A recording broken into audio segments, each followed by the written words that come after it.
early 2000s, he was really concerned that you were taking money out of his pocket and illegally downloading his music, and so were these people. RIAA. It's actually the Recording Industry Association of America. They represent distributors across the United States, but again, you probably remember them better. I just realized the mic wasn't on. For the fact that they wanted to sue you for using the Napster and downloading a song you were pretty sure was called Rat in a Cage. Okay, so this is not about this dude right here. I don't really care if you're at home on your LimeWire or your Kazaa or your whatever, or that you're running a small CD burning operation out of your trailer. I'm not really concerned about it. That's not what this talk is about. Legal, illegal. This is about these people. Clap if you've ever seen one of these people in concert. Clap if you're on a TV.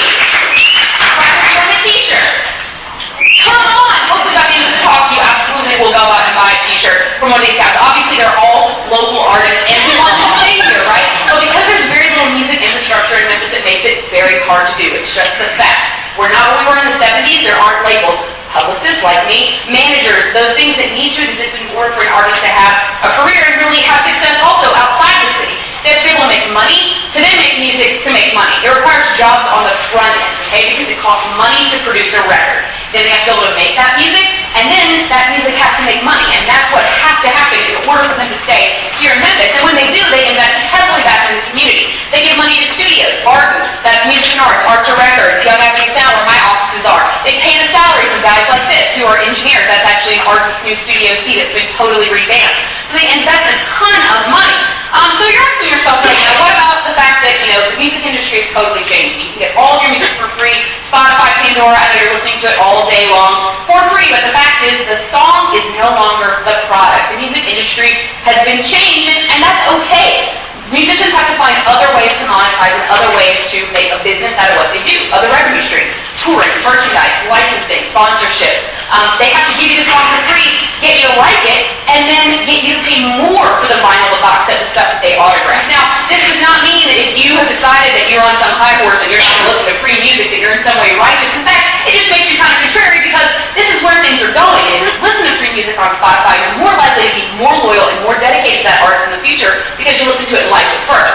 So here's the basic math on making a record. Now, keep in mind, these are just estimates based on a 10-song album. This is involving going to a studio, not your bedroom closet, vocal tracking unit. And keep in mind, when you look at this, not how much it costs, but who's getting paid off of all of that, okay? Tons of people, studio engineers, everybody that works at the studio, photographers, publicists like me, and then there's all the time that no one pays you for. And so that's a cost that's going to the musician. Clearly, the devastating life experiences, that's a big one, takes a lot of time. So tons of people are getting paid off of every single record. But the math is not so simple. They pay all this to make this record, they sell it to you and also to this guy for X amount. You buy a physical CD for $12, you buy a download for 99 cents, okay, fine. But it's no longer as simple as I'm going to make a record that's going to cost this much, I'm going to sell this many records, it's going to recoup that cost. There's more.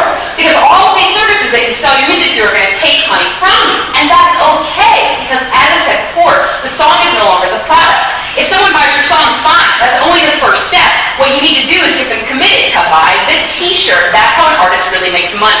So let's think about if an artist stays in Memphis and they do things like produce merch, all the people who are going to make money off of that and the economic ripple effect that's going to happen, screenwriters, designers, freelance artists, you can read the list. All of these people stand to make money as well as from live shows, things you never even considered. The chick who pours your coffee, the dude that slings your beer, they all make money off of live shows. They make money off of you choosing to spend your money to go and see a live show, not just that musician who clearly we're concerned about as well. Very concerned about it. We want our musicians to start here and stay in Memphis. There's plenty of education and opportunities that are going on for them here to keep them here.